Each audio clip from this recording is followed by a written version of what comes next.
इन दिनों दिल्ली में कई तरह के रिक्शे चलते हैं। सवारी ढोने वाले और माल ढोने वाले भी। इनमें अलग अलग ईंधनों का इस्तेमाल होता है और इसी के आधार पर इनका नामकरण मिलता है। प्रचलन के हिसाब से साइकिल रिक्शा ज़्यादा पुराना है। पुराने साइकिल रिक्शे की बॉडी काठ की बनी होती है। इसमें दो सवारियों के बैठने की जगह होती है। इसका चालक अगली सीट पर बैठकर अपने पाँव की ताकत से इसको गति प्रदान करता है, यानी मानव श्रम ही इस रिक्शे की संचालक शक्ति है। कमज़ोर आदमी इस रिक्शे को नहीं चला सकता है। अगर वह इसे चलाता है तो अपने स्वास्थ्य की कीमत पर ही।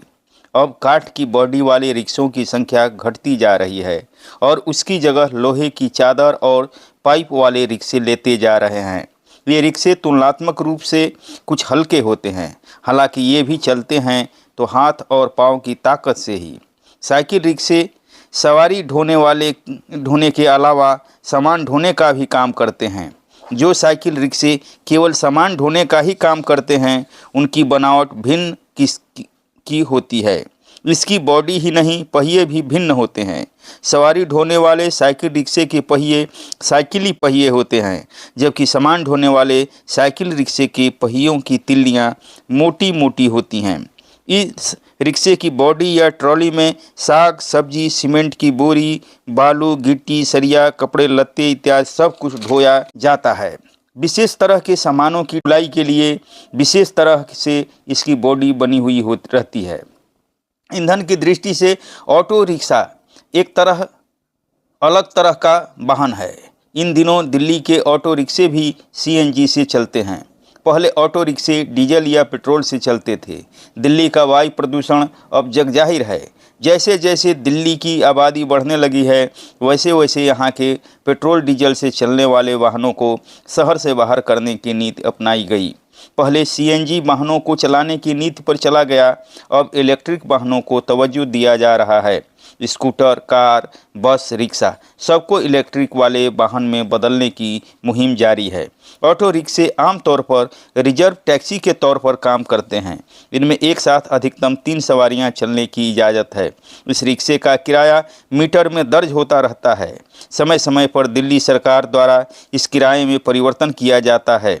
कुछ इलाकों में ऑटो रिक्शे भी शेयर वाहन के तौर पर चलते हैं, जहां एक जगह से दूसरी जगह के बीच का किराया फिक्स रहता है। तीसरे तरह के रिक्शे ई रिक्शे के तौर पर जाने जाते हैं।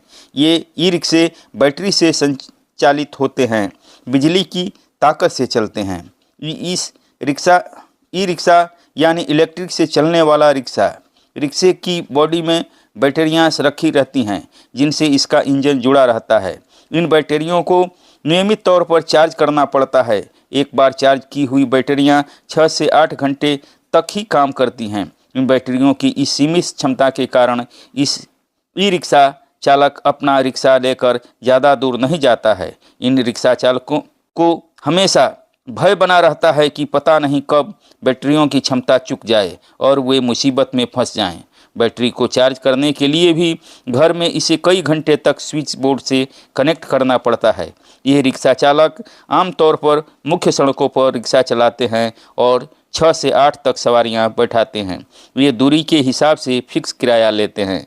साइकिल रिक्शा हो या बैटरी रिक्शा या ऑटो रिक्शा, तीनों को इसकी बॉडी की बनावट और पहियों के आधार पर पहचाना जा सकता है। साइकिल रिक्शे के पहिए बड़े बड़े होते हैं, साइकिल के पहिए की तरह। इसके चालक के बैठने की सीट आगे होती है। चालक को पैडल मारना पड़ता है। इसके सीट के ऊपर धूप और बारिश से बचने के लिए कोई शेड नहीं बना रहता है। इसके विपरीत ई रिक्शे और ऑटो रिक्शे के पहिए छोटे छोटे होते हैं तथा चालक तथा सवारी दोनों को धूप और बारिश से बचने के लिए शेड होती है। अगर आर्थिक हैसियत के हिसाब से देखा जाए तो साइकिल रिक्शे का चालक सबसे गरीब होता है। इसकी तुलना में ई रिक्शा चालक और ऑटो रिक्शा चालक थोड़ा ज़्यादा अच्छी स्थिति में होते हैं। तीनों तरह के रिक्शे चालक अक्सर किराए का वाहन चलाते हैं। साइकिल रिक्शा चालकों में से बहुत सारे ऐसे होते हैं जो फुटपाथ पर ही रहते हैं, खाते हैं और सोते हैं। कई रिक्शा चालकों का बिस्तर भी होता है उनका रिक्शा। वे उसी पर बैठे बैठे या जैसे तैसे विश्राम करते हैं। रिक्शे ने अपनी 1.5 शताब्दी की यात्रा में कई तरह के उतार चढ़ाव देखे हैं। आज के रिक्शे में 3 पहिए होते हैं। ये पहिए छोटे या बड़े हो सकते हैं, किंतु रिक्शे के जन्म के समय यानी शुरुआती रिक्शे में सिर्फ 2 ही पहिए होते थे। इसका चालक पैदल चलता था, जैसा कि तांगे में नधा हुआ घोड़ा चलता है। पहिए के ऊपर टिकी बॉडी में सवारियां बैठती थीं। इस तरह के रिक्शे आज भी कोलकाता के कुछ इलाके में चलते हैं। छोटे बच्चों या विकलांग व्यक्तियों के लिए बनी साइकिल में 3 पहिए लगे होते हैं और इन्हें तिपहिया साइकिल कहते हैं।